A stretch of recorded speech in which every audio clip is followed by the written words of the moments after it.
Nah, itu Bu Titi udah ada. Bu Titi, boleh. Ibu Titi ini salah satu pengurus di Asosiasi Dosen Indonesia. Nah, beliau ini ketua bidang gender ya Bu ya, untuk perlindungan. Jadi Asosiasi Dosen ini punya divisi khusus untuk kesetaraan gender, perlindungan anak, dan masalah narkoba khususnya di perguruan tinggi. Nah, beliau ini yang memimpin. Monggo Bu Titi, mungkin ada yang mau di-sharing atau ditanya. Terima kasih Mbak Dwi. Assalamualaikum warahmatullahi wabarakatuh. Selamat siang, salam sejahtera.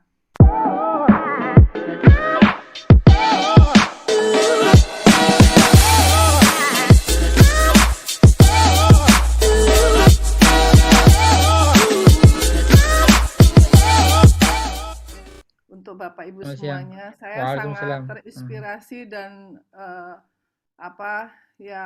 mendukung sekali dengan adanya diskusi seperti ini, dan ini supaya nanti di ADI tetap harus dilakukan dengan tema-tema yang lain. Dan Bapak Uus, Pak Rahmadian, kemudian dengan Prof. Tadi ya, siapa itu? Prof. Agus. Ya, Prof. Agus itu sangat mendukung. Saya sebagai dosen yang sudah lama di pendidikan, saya mengajar dari tahun 77, saya sudah mengajar sampai sekarang. Itu memang yang namanya model pembelajaran itu menjadi sesuatu yang sangat urgent. Ini kita belum menyentuh kepada anak yang berkebutuhan khusus. Kebetulan, kemarin saya juga diskusi dengan para guru se-Indonesia, dengan kolaborasi Asosiasi Dosen Indonesia dengan Federasi Guru Independen Indonesia. Permasalahan pembelajaran di Indonesia itu memang sangat kompleksiti kalau saya bilang. Mengapa? Tadi juga sudah disampaikan, memang kendala itu adalah seperti sinyal. Tetapi di Indonesia ini karena orang tua itu faktor ekonomi itu tidak semuanya sama. Saya mengajar, saya senang kalau bisa dengan misalnya dengan Zoom seperti ini, sehingga ini mewakili untuk tatap muka di kelas. Namun ternyata mahasiswa juga mengalami kesulitan mereka untuk membeli kuota. Apalagi mahasiswa itu tinggalnya ada yang jauh, daerah dalam Pandeglang, Serang, itu yang sinyalnya sulit. Sehingga mereka memilih untuk kuliah dengan daring ini, itu adalah dengan WhatsApp, sehingga komunikasi hanya satu arah. Padahal kita juga sudah mengupayakan nanti di semester yang akan datang itu dengan menggunakan BIMTEK. Mungkin tidak 100% BIMTEK, tetapi mungkin 40-60 sebenarnya kan untuk universitas terbuka juga sudah dengan pembelajaran jarak jauh.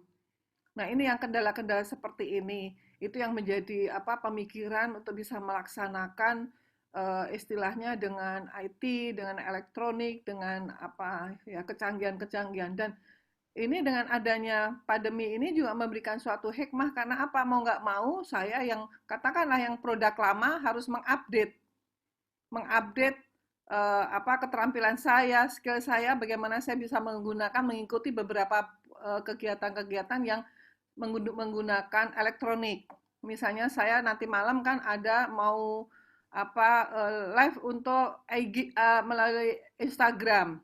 Tapi di situ saya buat kontennya itu adalah pelayanan bagi mahasiswa menyelesaikan perkuliahan di pandemi COVID.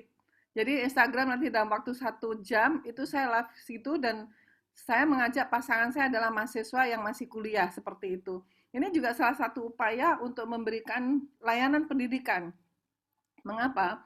Karena di layanan pendidikan itu tidak hanya pembelajaran saja, tetapi psycho-education buat student itu menjadi suatu yang utama bagi saya. Karena kalau itu sudah kita tempuh pertama dan itu sudah bisa berhasil, otomatis creativity daripada student itu akan muncul. Dia will talk or ask with peer group-nya misalnya gitu untuk can you help me atau apa gitu, saya kesulitan ini segala gitu.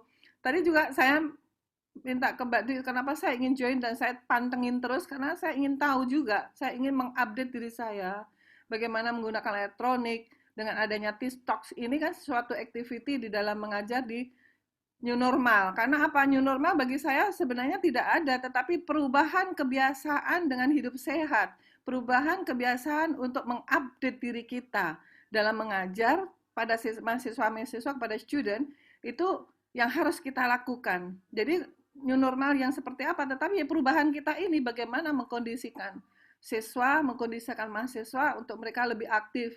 Karena tidak memungkinkan ketika menggunakan Zoom atau kemudian ini mereka hilang kemana-mana, pantengin aja wajahnya nggak kelihatan. Kayak tadi saya kebetulan juga masih ada yang konsultasi, masih ada yang konsultasi skripsi dengan WA, itu otomatis kan harus dijawab langsung.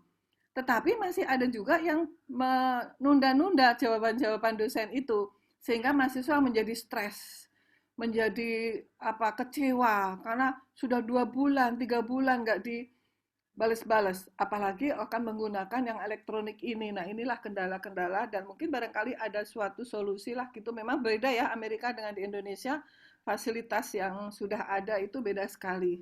Di sini itu yang ketika pandemi kemudian siswa harus menggunakan daring, itu yang saya gembor-gemborkan kepada organisasi penggiat segala macam dan juga termasuk kepada Bapak Menteri Pendidikan Kebudayaan, itu adalah bagaimana siswa ini mau bisa beli pulsa. Kalau satu rumah itu 3 orang, otomatis sudah 3 orang harus punya pulsa, kemudian mereka harus 3 orang punya handphone. Nah, belum lagi ibunya yang bekerja di rumah, bapaknya bekerja di rumah. Akhirnya ini konflik. Jadi ternyata data itu kita ini juga konflik di dalam keluarga itu menjadi tinggi. Katanya juga sampai meningkatkan perceraian. Ini tadi juga baru dapat lagi di Surabaya ada suatu keluarga ya karena corona ini sehingga mereka bercerai. Dan ini udah dalam 1 minggu ini masuk ke saya 5 orang yang mau bercerai. Alasannya macam-macam. Bahkan tidak hanya yang ekonomi rendah, tapi juga yang berpangkat. Nah ini bapak-bapak yang mungkin kita akan menjadi bagaimana solusi dalam psychoeducation yang harus diberikan dengan adanya pandemi, kemudian dengan adanya e-learning dengan menggunakan elektronik ini yang mungkin akan kita fokuskan. Mungkin nanti ada suatu upaya-upaya di Amerika, saya kira juga masalahnya sama ya. Kalau Unpas tentu fasilitasnya ya, kayak di Jakarta itu BINUS juga sudah banyak menggunakan itu, tapi di kampus saya UHAMKA itu baru akan mulai, itu juga masih berjuang gitu. Kira-kira itu. Terima kasih. Wassalamualaikum warahmatullahi wabarakatuh. Silahkan Mbak Dey. Terima kasih Ibu Titi masukan dan tanggapannya.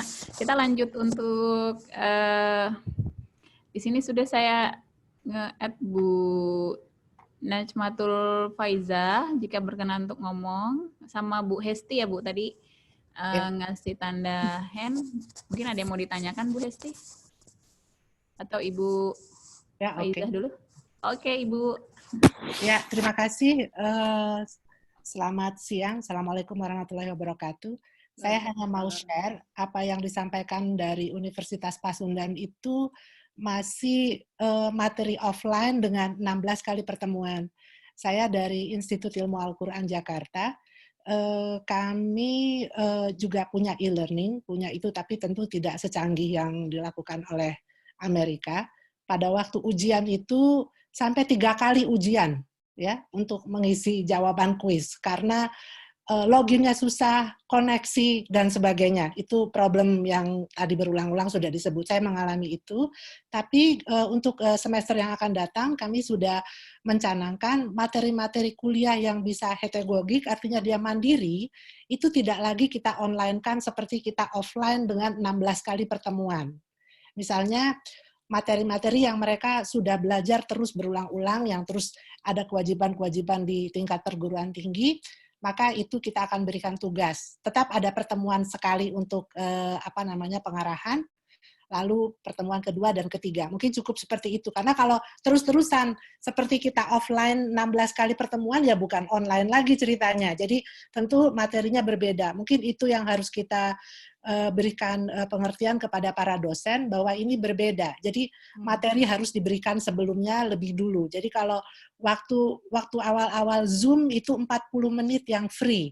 Sekarang semua orang sudah berbayar karena kalau enggak putus. Jadi akhirnya waktu yang panjang yang sesuai jadi berkurang. Tapi sebelumnya kita dosen harus mensikapi memberikan materi sebelumnya. Nah, jadi untuk materi-materi yang membutuhkan praktikum, kita usahakan memang kita pindahkan sebagaimana SKB 4 Menteri ya tentang kurikulum yang harus kita rubah materinya.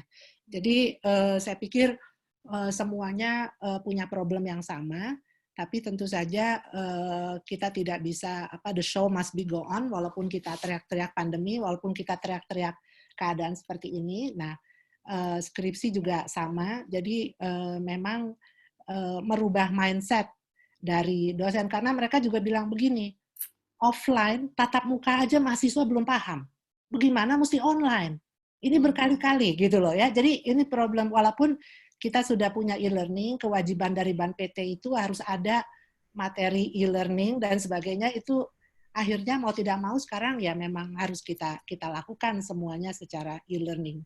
Saya cuma sharing aja demikian. Terima kasih paparannya sangat bagus dan tentu menjadi masukan-masukan bagus bagi perbaikan kampus kami. Terima kasih. Wassalamualaikum warahmatullahi wabarakatuh. Waalaikumsalam warahmatullahi wabarakatuh. Ini satu orang lagi boleh ya Pak? Ini ada Bu Hesti. Silakan Bu Hesti. Nanti habis ini baru langsung dijawab atau ditanggapi oleh para panelis sekaligus memberikan statement terakhir. Silakan Ibu Hesti. Ibu Hesti. Speakernya masih di... Oh iya, oke, baik. Ya, Bu Dwi, makasih atas waktu yang diberikan. Alhamdulillah, saya luar biasa untuk yang Bapak dari Amerika, kasihan sudah ngantuk-ngantuk karena saya dari awal mengikuti, menyimak. Terima kasih juga untuk narasumber yang lain. Dan saya di sini kebetulan Bu Dwi, karena kita pengurus Adikalsel, kebetulan bidangnya satu bidang dengan Bu Titi. Nggih, jadi ini sesuatu yang luar biasa karena Allah saya diizinkan berjumpa dengan Bu Titi, juga dengan Ibu senior yang satu lagi itu. Jadi alhamdulillah. Jadi pada kesempatan ini Ibu mohon karena saya juga di Adikalsel, kebetulan di koordinator bidang juga sama sepertinya dengan Ibu yang tadi terkait dengan gender dan ini tadi. Kemudian saya ketua koordinatornya, jadi mohon untuk kegiatan Bu pada prinsipnya kita sama ada teman Bu saya yang selalu ingin belajar dan belajar. Jadi kalau selama ini betul seperti Ibu yang kedua tadi mengatakan sekarang kita berbayar itu tidak lain untuk memfasilitasi juga pembinaan teman-teman yang lain, karena kalau tidak kita 40 menit kena cut terus gitu. Nah kemudian kepada narasumber, saya sependapat sekali, karena saya punya kendala, anak saya di kedokteran, terutama sangat membutuhkan yang seperti tadi blood type dan sebagainya, mudah-mudahan yang lain juga bisa, tetapi alangkah baiknya hal yang begitu kalau bisa ada dilisenkan, karena tidak semua kalau saya melihat, kebetulan saya dari ULM, prodi saya teknologi industri pertanian, tetapi saya juga diminta membantu di Tekpen. Kenapa saya membantu di Tekpen? Itu tidak lain adalah untuk mengembangkan anak-anak kita, Bu. Misal saja dalam kondisi mereka hanya memiliki HP dengan kapasitas yang kecil, itu kalau mereka tidak menggunakan aplikasi, baiknya kenceng, itu kadang-kadang juga si dosen itu menerimanya tidak bisa optimal, jadi loading melulu. Jadi bagaimana misalnya mengecilkan, tapi semua pakai aplikasi. Jadi hal-hal itu adalah contoh yang paling kecil, sehingga bisa juga mereka menghemat kuota yang mereka dijatahin. Mereka kan intinya dijatahi hanya sekian sebulannya, jadi kita bagaimana caranya dengan kuota yang dijatahin itu mereka tetap bisa mengikuti dan bisa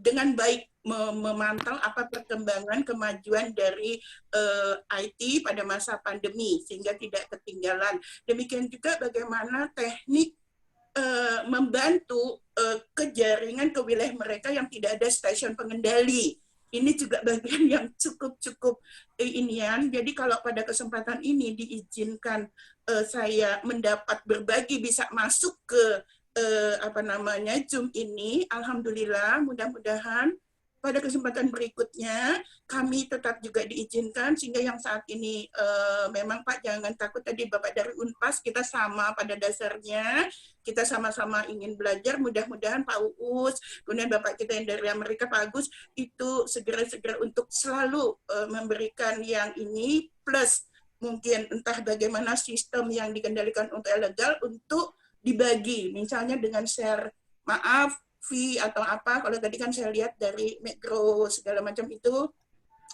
sudah karena buku dan sebagainya itu. Nah itu saja Bu Dwi, mudah-mudahan ke depan kita masih diizinkan bersama. Demikian, makasih. Oke. Terima kasih Bu Esti. Iya Bu. Terima kasih Ibu. Baiklah Bapak panelis boleh memberikan tanggapan dan statement terakhir mungkin. Dan Pak Rahardian boleh Pak. Ya, terima kasih sekali sharing-sharingnya, sangat membantu kami untuk memahami lebih lanjut yang ada di sana ya. Jadi memang metode pembelajaran itu sangat banyak. Mungkin ini jadi input juga buat kita Mbak Unidwi untuk memperjelas lagi tentang kategori-kategori dari ada yang online, ada yang hybrid, ada yang blended, macam-macam itu emang luas sekali di sekolah saya di SUNY sendiri. Kadang-kadang kita juga berantem karena satu sama lain mungkin berbeda sedikit ya, ada ini definisi-definisinya. Jadi gitu aja mungkin yang bisa saya sampaikan. Mungkin Pak Mas Agus dan Dr. Uus bisa menambahkan. Saya Bu ya, Bu Dwi. Monggo Pak. Kami ini di Bandung ya, ada satu hal yang mencuat ya di antara mahasiswa dari perguruan tinggi yang ada di Bandung. Itu mereka ada subsidi kuota dari perguruan tingginya. Termasuk Unpas itu ada subsidi bagi mahasiswa untuk kuota yang diberikan. Ya. Jadi itu untuk mengatasi permasalahan tadi tentang kuota. Kemudian di awal kami ini belum semua terkondisi, sehingga di awal-awal itu masih ada yang menggunakan WhatsApp, masih ada yang menggunakan Edmodo, Google Classroom, tetapi akhir-akhirnya kami menggiring semua dosen masuk ke sistem, ke Moodle. Mengapa? Untuk akuntabilitas perkuliahan. Ya. Karena apa? Karena kami kan perguruan tinggi itu harus melaporkan ke Porlabdikti. Jadi tetap itu kami perhatikan. Sehingga tadi ada pertemuan kesekian itu tidak lain untuk memenuhi kebutuhan untuk pelaporan Porlabdikti. Dan kami berpikir bahwa memang sebuah keharusan ya, mengenai e-learning, mengenai online ini tidak bisa tidak, sehingga perlu pengembangan. Terima kasih atas perhatiannya. Assalamualaikum warahmatullahi wabarakatuh. Salam Pak Uus, semoga silaturahminya terus terjalin ya Pak Uus ya. Ya Allah, Bu Dwi. Terakhir dengan Prof. Agus, Prof. Sekali lagi saya mengucapkan terima kasih ya atas kesempatan berdiskusi di malam ini. Malam ini waktu Amerika. Udah jam 11 Allah, berarti. Jam 12, jam setengah satu malam. Jadi nggak masalah. Jadi terima kasih sekali. Ya mudah-mudahan bermanfaat untuk kita semua. Dan insya Allah saya secara pribadi ya kalau memang ada yang bisa saya share kembali nantinya dengan senang hati ya, insya Allah saya bisa memberikan waktu saya semacam training misalnya. Jadi insya Allah tinggal dihubungin aja, mungkin kita bisa nanti laksanakan kapan waktunya. Dan dari dari komen-komen yang ada memang permasalahan di Indonesia memang sangat kompleks ya. Tidak seperti di Amerika. Kalau Amerika secara general masyarakat bisa dikatakan sudah melek ini ya, apa namanya, komputer online dan sebagainya. Dan umumnya mereka tidak terlalu menggunakan data, tapi mereka biasa mempunyai bisa punya wifi, internet dan sebagainya di rumah, sehingga tidak terlalu memikirkan data. Dan juga sebagian besar provider di sini, misalnya AT&T atau T-Mobile gitu ya, kalau di Indonesia apa namanya itu, semacam itu mereka juga kadang-kadang memang memberikan free data. Jadi telepon mereka kayak misalnya saya punya free data di telepon dengan biaya yang cukup murah ya kalau dari segi pembiayaan misalnya. Jadi mereka memang tidak terlalu memiliki permasalahan dengan yang seperti yang diungkapkan di Indonesia mungkin ya. Nah mungkin insya Allah ke depannya nanti pemerintah kita bisa lebih fokus ke masalah ini ya, karena kalau kita lihat budget pendidikan kan biasanya selalu meningkat ya. Saya harap ya insya Allah budget itu tidak hanya digunakan untuk misalnya mengganti AC di kantor kepala sekolah atau kantor rektor, tapi lebih dimanfaatkan untuk membuat teknologi yang insya Allah lebih berguna untuk kita semua insya Allah. Dan sebagai saran terakhir mungkin ya, kalau di tempat kami memang untuk kuliah online dan tatap muka itu pilihan mahasiswa. Jadi biasanya kita satu mata kuliah yang sama ditawarkan online ya, dan juga ditawarkan tatap muka. Sehingga mahasiswa yang merasa tidak mampu online, mereka akan memilih tatap muka gitu. Jadi tidak semua mahasiswa harus mengambil kuliah online. Jadi ada pilihan. Tapi ya seperti itu, satu kuliah biasanya dibagi menjadi 2, ya, online sama tatap muka gitu. Jadi memang resources-nya ditambah di sana. Jadi sekali lagi terima kasih banyak. Insya Allah bisa ketemu lagi di lain kesempatan dan mudah-mudahan ya Allah Subhanahu Wa Taala memberkati usaha kita semua. Amin. Amin. Ya Rabbal Alamin.